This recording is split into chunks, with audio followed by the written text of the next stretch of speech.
Hello, V K ನಿಜವಾಸ್ತು ಚಾನಲ್ಗೆ ಸುಸ್ವಾಗತ ಹಾಗೂ ನಮ್ಮ ಚಾನಲನ್ನು ವೀಕ್ಷಿಸುವ ವೀಕ್ಷಕರಿಗೆ ಶುಭಾಶಯಗಳು. ಈಗ ನಾನು ನನ್ನ 18ನೆಯ ಎಪಿಸೋಡನ್ನು ಬಿಡುಗಡೆ ಮಾಡುತ್ತಿದ್ದೇನೆ. ವಾಸ್ತುಶಾಸ್ತ್ರದ ಬಗ್ಗೆ. ಅಂದರೆ ನಾವು ಮುಂದಿನ ವಿಷಯವೇನೆಂದರೆ, ಈಗಾಗಲೇ ಹಲವಾರು ರಸ್ತೆಗಳ ಬಗ್ಗೆ, ದಿಕ್ಸೂಚಿಯ ಬಗ್ಗೆ ಹೇಳಿದ್ದೇನೆ. ಇನ್ನೂ ಕೆಲವು ದಿಕ್ಸೂಚಿಗಳ ಬಗ್ಗೆ ಹೇಳುವುದು ಉಂಟು. ಆದರೆ ಪದೇ ಪದೇ ಒಂದೇ ಥರನಾದ ವಿಡಿಯೋ ಮಾಡುವುದರಿಂದ ಜನರು ಬೇರೆ ಥರದ ಬಗ್ಗೆ ಕೇಳುವವರುಂಟು. ಇನ್ನು ಇತರ ಮನೆಯ ಮಾಲೀಕರಿಗೆ ತಮ್ಮ ಎಡರು ತೊಡಕುಗಳ ಬಗ್ಗೆ ಕೇಳುವ ಆಸಕ್ತಿ ಇರುತ್ತದೆ. ಅದಕ್ಕೆ ಈ ದಿಕ್ಸೂಚಿಗೆ ಅನುಗುಣವಾಗಿ 2 ಭಾಗದಲ್ಲಿ ತಿಳಿಸಿದ್ದೇನೆ. ಈಗ ಮುಂದಿನ ವಿಷಯವೇನೆಂದರೆ, ನಾನು ಪ್ರಪ್ರಥಮವಾಗಿ ಮನೆಗೆ ಇದು ಟಾಯ್ಲೆಟ್ ಅಂದರೆ ಬಾತ್ರೂಮ್ ಮತ್ತು ಇದು ಶೌಚಾಲಯ ಎಲ್ಲಿ ಇರಬೇಕೆಂಬ ವಿಷಯದ ಬಗ್ಗೆ ಕೂಲಂಕುಷವಾಗಿ ಹೇಳುತ್ತಿದ್ದೇನೆ. ಸಾಮಾನ್ಯವಾಗಿ ಟಾಯ್ಲೆಟ್ ಅನ್ನುವುದು ಒಂದು ಶೌಚಾಲಯ.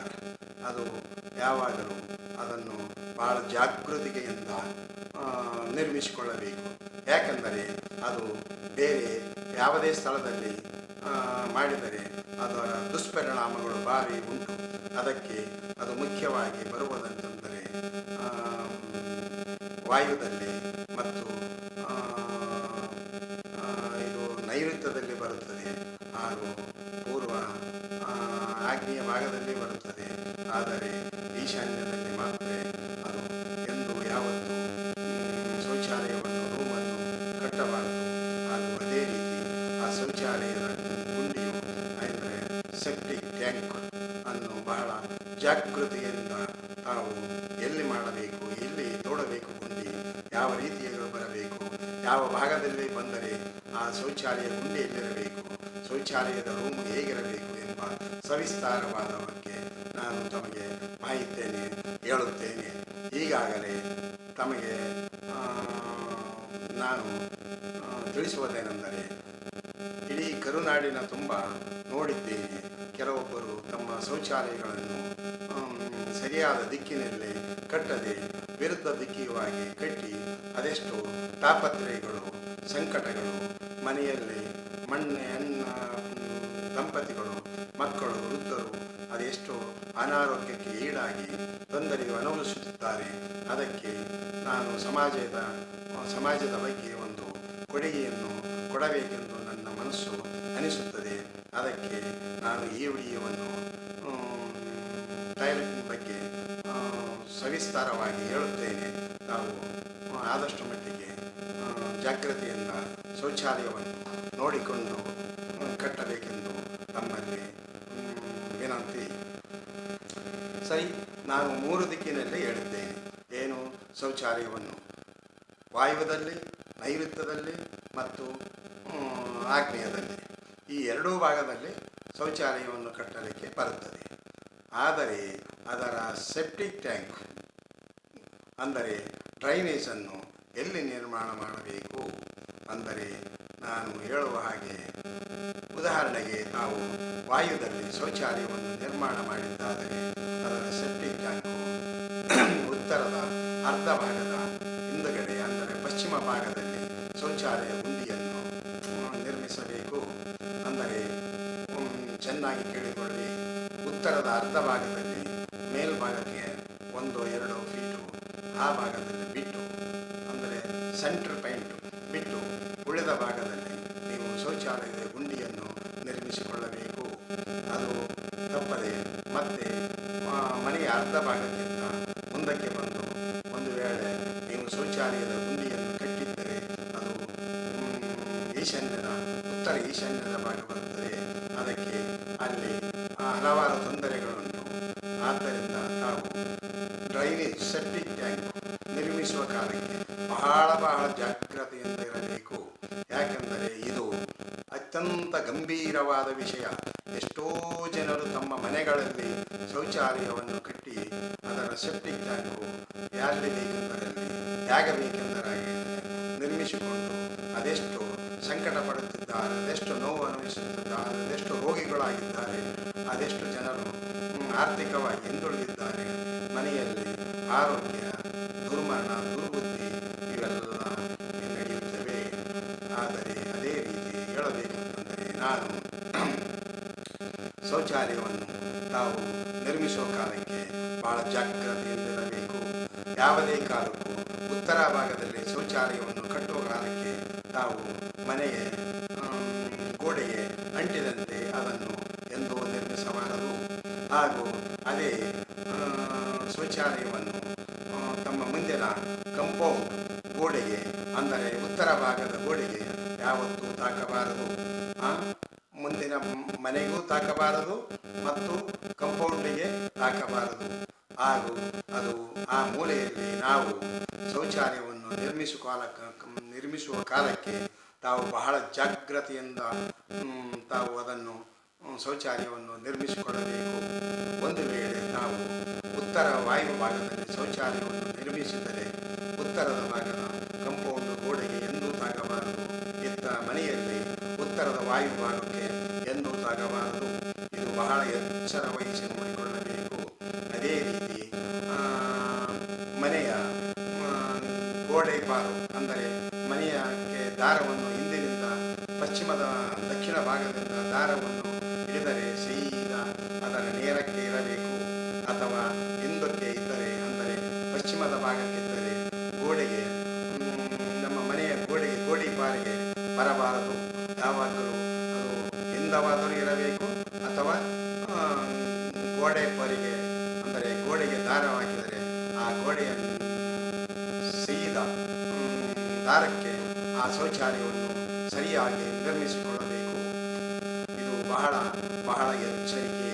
ಒಂದು ವೇಳೆ ಮನೆಯ ಹಿಂದು ಭಾಗದಲ್ಲಿ ಆಗಲಿ ಮುಂದು ಭಾಗದಲ್ಲಿ ಆಗಲೆಂದು ಆ ಗೋಡೆಯು ಮಧ್ಯಭಾಗದಲ್ಲಿ ಬರುವ ಹಾಗೆ ಕಟ್ಟಿದರೆ ಅದರಂಥ ನರಕ ಜೀವನ ಯಾವುದೂ ಇರುವುದಿಲ್ಲ. ಬಹಳ ಬಹಳ ಜಾಗ್ರತೆಯಾಗಿ ತಿಳಿದುಕೊಳ್ಳಿ. ಒಂದು ವೇಳೆ ನಾನು ಹೇಳಿದ್ದು ಕೇವಲ ಒಂದೇ ಒಂದು ಸಲಕ್ಕೆ ನಮಗೆ ಸರಿಯಾಗಿ ತಿಳಿಯದಿದ್ದರೆ ನನ್ನನ್ನು ಸಂಪರ್ಕಿಸಿ. ನಾನು ಸರಿಯಾಗಿ ಉಚಿತವಾಗಿ ನಮಗೆ ಸಲಹೆಯನ್ನು ಕೊಡುತ್ತೇನೆ. ತಾವು ನಮಗೆ ವಾಟ್ಸಪ್ ಮುಖಾಂತರ ತಮ್ಮ ಮನೆಯ ಬಗ್ಗೆ ಎಲ್ಲ ವಿವರವಾದ ವಿಷಯವನ್ನು ಹೇಳಿದರೆ ನಾನು ಇಲ್ಲಿಂದಲೇ ನಮಗೆ ಉಚಿತವಾದ ಸಲಹೆಯನ್ನು ಕೊಡಲಿಕ್ಕೆ ನಾನು ನಿರ್ಧರಿಸಿದ್ದೇನೆ. ಯಾಕೆಂದರೆ ಒಂದು ಮನುಷ್ಯರ ಜೀವನದ ವಿಷಯವಾಗಿರುತ್ತದೆ. ಅದಕ್ಕೆ ತಾವು ತಪ್ಪದೆ ನನಗೆ ಸಂಪರ್ಕ ಮಾಡಿದರೆ ನಾನು ಉಚಿತವಾದ ಸಲಹೆಯನ್ನು ಕೊಡಬಲ್ಲೆನು. ಈಗಾಗಲೇ ಹೇಳಿದಂತೆ ಅದರ ಸೆಪ್ಟಿಕ್ ಟ್ಯಾಂಕ್ ಉತ್ತರ ಭಾಗದ ಅರ್ಧ ಭಾಗ, ಅಂದರೆ ಅಳತೆಯು ಉದಾಹರಣೆಗೆ ಒಂದು 50 ಫೀಟ್ ಇರಬಹುದಂತೆ ಎಂದುಕೊಳ್ಳೋಣ. ಪಶ್ಚಿಮ ಪೂರ್ವಾಭಿಮುಖವಾಗಿ ಅಳತೆ ಮಾಡಿದಾಗ ಅದು ಎಷ್ಟು ಫೀಟ್ ಬರ್ತದೆ? 25 ಫೀಟ್ ಬರ್ತದೆ ಅಂತ ಅಂದುಕೊಳ್ಳೋಣ. ಉದಾಹರಣೆಗೆ ಇದು ಆ 25 ಫೀಟಿನಕ್ಕಿಂತ ಪಶ್ಚಿಮದ ಭಾಗದಲ್ಲಿ, ಅಂದರೆ 4-3 ಫೀಟು ಮೇಲ್ಭಾಗಕ್ಕೆ ಹೋಗಿ ಉತ್ತರದ ಭಾಗದಲ್ಲಿ ಸಂಪೂರ್ಣವಾಗಿ ತಾಕದಂತೆ ಪೂರ್ವದ ಭಾಗದಲ್ಲಿ ಅರ್ಧಕ್ಕಿಂತ, ಅಂದರೆ ಸಂಪೂರ್ಣವಾಗಿ ನಾನು ಹೇಳಬೇಕಂತಂದರೆ ನಾವು ಉತ್ತರಾಭಿಮುಖವಾಗಿ ನಿಂತುಕೊಂಡಾಗ ಸೆಂಟ್ರ್ ಪೈಪ್ನಲ್ಲಿ ನಿಂತಾಗ ಬಲಭಾಗಕ್ಕೆ ಎಂದು ಆ ಸೆಪ್ಟಿಕ್ ಟ್ಯಾಂಕು ತಪ್ಪದೆ ಬರಲಾರದಂಗೆ ನೋಡಿಕೊಳ್ಳಬೇಕು. ಆದಷ್ಟು ಮಟ್ಟಿಗೆ ಎಡಭಾಗದಲ್ಲಿ ಉತ್ತರವಾಗಿ ನಿಂತುಕೊಂಡಾಗ ಎಡಭಾಗದಲ್ಲಿ ಶೌಚಾಲಯವನ್ನು, ಅಂದರೆ ಸೆಪ್ಟಿಕ್ ಟ್ಯಾಂಕನ್ನು ನಿರ್ಮಾಣ ಮಾಡಿಕೊಳ್ಳಬೇಕು. ಒಂದು ವೇಳೆ ನೀವು ನಾನು ಈಗಾಗಲೇ ತಿಳಿಸಿದಂತೆ ಕಂಪೌಂಡ್ ಗಾಡಿಗೆ ಅಥವಾ ಮನೆಯ ಗೋಡೆಗೆ ತಾಕದಂತೆ ನೀವು ರೂಮನ್ನು ನಿರ್ಮಿಸಿಕೊಳ್ಳಬೇಕು. ಒಂದು ವೇಳೆ ಈಗೇನಾದರೆ ಅದು ಕಂಪೌಂಡ್ ಗಾಡಿಗೆ ತಾವು ತಾಕಿದಂತೆ ಮಾಡಿದ್ದಾದರೆ ಅದು ಉತ್ತರದ ವಾಯುದ ಮೋಡವೆಂದನಿಸಿಕೊಂಡು ಅದರಲ್ಲಿ ಬೇರೆ ರೂಮು ಯಾವುದೇ ಆಗಿದ್ದರೂ ವಾಯು ಮೋಡಿಗೆ ಸ್ವಲ್ಪ ತೆರೆದುಕೊಳ್ಳಬಹುದು. ಆದರೆ ಇದು ಡೈರೆಕ್ಟ್ ರೂಮ್, ಅಂದರೆ ಶೌಚಾಲಯವು ಬಹಳ ದುಷ್ಪರಿಣಾಮಗಳನ್ನು ಬೀರುತ್ತದೆ. ಅದಕ್ಕೆ ಎಂದಿಗೂ ತಾವು ಉತ್ತರದ ಮನೆಯಲ್ಲಿ ಉತ್ತರದ ಕಂಪೌಂಡ್ ಗಾಡಿಗಾಗಲಿ ಉತ್ತರದ ಭಾಗದ ಮನೆಯ ಗೋಡೆಗಾಗಲಿ ತಾಕದಂತೆ ಕಟ್ಟಿಕೊಳ್ಳುವುದು ನೀವು ಅತಿ ಸೂಕ್ಷ್ಮವಾದ ವಿಚಾರ. ಇದು ಬಹಳ ಎಚ್ಚರಿಕೆಯಿಂದ ನೋಡಿಕೊಳ್ಳಬೇಕು.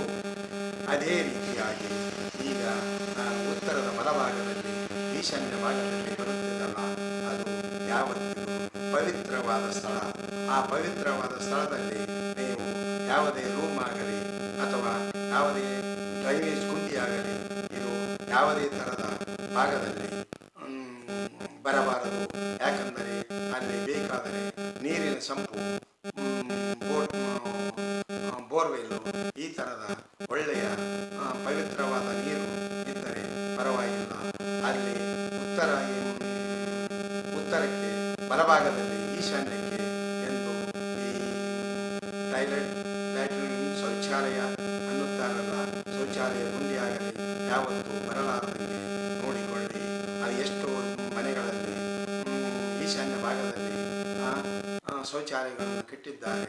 ಅವರು ಈಗಾಗಲೇ ಎಷ್ಟೋ ನೋವುಗಳು ಅನುಭವಿಸುತ್ತಿದ್ದಾರೆಂದರೆ ಅದರ ಬಗ್ಗೆ ಬಹಳ ಎಚ್ಚರಿಕೆಯಿಂದ ಹೇಳಬೇಕಂತಂದರೆ ಈಗಾಗಲೇ ಮುಂದೆ ಹೇಳುತ್ತೇನೆ. ಆ ರೀತಿ ನಿರ್ಮಾಣ ಮಾಡಿದ್ದಾದರೆ ನಾವು ಈಶಾನ್ಯ ಭಾಗದಲ್ಲಿ ಶೌಚಾಲಯದ ಗುಂಡಿಯಾಗಲಿ ನಿರ್ಮಿಸಿದ್ದಾದರೆ ಆ ಮನೆಯಲ್ಲಿ ಮುಖ್ಯವಾಗಿ ಗಂಡು ಸಂತಾನಕ್ಕೆ ಗೊತ್ತು. ಮುಖ್ಯವಾದ ವಿಷಯ ಹೇಳಬೇಕೆಂದರೆ ಗಂಡು ಸಂತಾನಕ್ಕೆ ಗೊತ್ತು. ಆಮೇಲೆ ಅಲ್ಲಿ ಆ ಮಗು ಹುಟ್ಟಿದ್ದಾದರೆ ಅಂಗಹೀನನಾಗಿ ಮತ್ತು ಅರೆಬುದ್ಧಿವಂತನಾಗಿ ಅರೆಜ್ಞಾನವಂತನಾಗಿ ಹುಟ್ಟುತ್ತಾನೆ. ಇದು ಅದು ಎಷ್ಟೋ ಮನೆಗಳಲ್ಲಿ ನಾನು ನೋಡಿದ್ದೇನೆ. ಇದೇ ರೀತಿ ಇದ್ದಾವೆ. ಅವರು ಏನು ಮಾಡದ ಸ್ಥಿತಿಯಲ್ಲಿ ತಮ್ಮ ಮಕ್ಕಳನ್ನು ಅರೆಜ್ಞಾನವಾಗಿ ಅರಬುದ್ಧಿಯಾಗಿ ಜ್ಞಾನವೇ ಇಲ್ಲದ ಈ ಪ್ರಪಂಚದ ಜ್ಞಾನೇವಿಲ್ಲದ ರೀತಿಯಲ್ಲಿ ಬದುಕುತ್ತಿದ್ದಾರೆ, ಹುಟ್ಟುತ್ತಿದ್ದಾರೆ. ನೀವು ಒಂದು ವೇಳೆ ಹುಟ್ಟಿದ ಕಾಲಕ್ಕಾದರೂ ಮೊದಲು ನೀವು ಬೇರೆ ಗೃಹದಲ್ಲಿ ಇದ್ದ ಕಾಲಕ್ಕೆ ನಿಮ್ಮ ಮಕ್ಕಳು ಅಲ್ಲಿಗೆ ನೀವು ಹೊಸ ಮನೆಯನ್ನು ಕಟ್ಟಿ ಪ್ರವೇಶ ಮಾಡಿದ ಕಾಲಕ್ಕಾದರೆ ಅದು ನಿಮಗೆ ಬಂದೇ ಬರುತ್ತದೆ ಎಂದು ನಾನು ಖಂಡಿತವಾಗಿ ಹೇಳಬಲ್ಲೆ. ಯಾವುದೇ ಕಾರಣದಿಂದ ನಾವು ಅಲ್ಲಿ ಶೌಚಾಲಯ ಮತ್ತು ಶೌಚಾಲಯ ಗುಂಡಿಗಳನ್ನು ನಿರ್ಮಾಣ ಮಾಡಿ ಈ ಹೇಳಿದಂಥ ದುಷ್ಪರಿಣಾಮಗಳಿಗೆ ನಾವು ಈಡಾಗಬೇಕೆಂದು ನಾನು ಈ ಪರಿಪರಿಯಿಂದ ಹೇಳುತ್ತಿದ್ದೇನೆ. ನಾವು ಬಹಳ ಚೆನ್ನಾಗಿ ನೋಡಿಕೊಂಡು ಒಂದು ವೇಳೆ ಯಾವ ರೀತಿ ಇದ್ದರೆ ನನ್ನನ್ನು ಸಂಪರ್ಕಿಸಿ, ನಾನು ಉಚಿತವಾಗಿ ತಮಗೆ ಸಲಹೆಯನ್ನು ನೀಡಬಲ್ಲೆ ಎಂದು ಹೇಳುತ್ತೇನೆ. ಇದು ಏನೆಂದರೆ ಮುಖ್ಯವಾಗಿ ಹೇಳಬೇಕೆಂದರೆ ಶೌಚಾಲಯದ ಬಗ್ಗೆ. ಇನ್ನು ನಾನು ಮುಂದಿನ ಎಪಿಸೋಡಿನಲ್ಲಿ ಪೂರ್ವದ ಭಾಗದ ಶೌಚಾಲಯದ ಬಗ್ಗೆ ತಿಳಿಸುತ್ತೇನೆ. ನೀವು ಚೆನ್ನಾಗಿ ಕೇಳಿಕೊಳ್ಳಿ. ಈಗ ನಮ್ಮಲ್ಲಿ ಏನೆಂದರೆ ವಿನಂತಿ, ನನಗೆ ಈ ಎಪಿಸೋಡಿಗೆ ತಾವು ಲೈಕ್ ಮಾಡಿ, ಸಬ್ಸ್ಕ್ರೈಬ್ ಮಾಡಿ, ಬೆಲ್ ಐಕಾನ್ ಒತ್ತಿ, ಹಾಗೂ ಇದರಲ್ಲಿ ಏನಾದರೂ ತಪ್ಪುಗಳಿದ್ದರೆ ನನಗೆ ಕಾಮೆಂಟ್ಸ್ ಮಾಡಿ, ಹಾಗೂ ಅದೇ ರೀತಿಯಾಗಿ ನಿಮ್ಮ ನೆರೆಹೊರೆಯವರಿಗೂ ನಿಮ್ಮ ಸಂಬಂಧಿಕರಿಗೂ ಈ ವಿಡಿಯೋವನ್ನು ಅಪ್ಲೋಡ್ ಮಾಡಿ, ಶೇರ್ ಮಾಡಿ. ಅವಾಗ ನಿಮ್ಮ ಬಂಧು ಬಾಂಧವರಿಗೂ ಸಹ ಇದರ ಬಗ್ಗೆ ಮಾಹಿತಿ ತಲುಪುತ್ತದೆ. ಆವಾಗ ಇದೇ ನೀವು ಸಬ್ಸ್ಕ್ರೈಬ್ ಲೈಕು ಮಾಡಿದ್ದಾದರೆ ಪುನಃ ನನ್ನ ವಿಡಿಯೋ ಮತ್ತೆ ನಿಮಗೆ ಬರುತ್ತದೆ. ಅದಕ್ಕೆ ದಯಮಾಡಿ ಸಬ್ಸ್ಕ್ರೈಬ್, ಲೈಕು, ಶೇರ್ ಮಾಡಿ.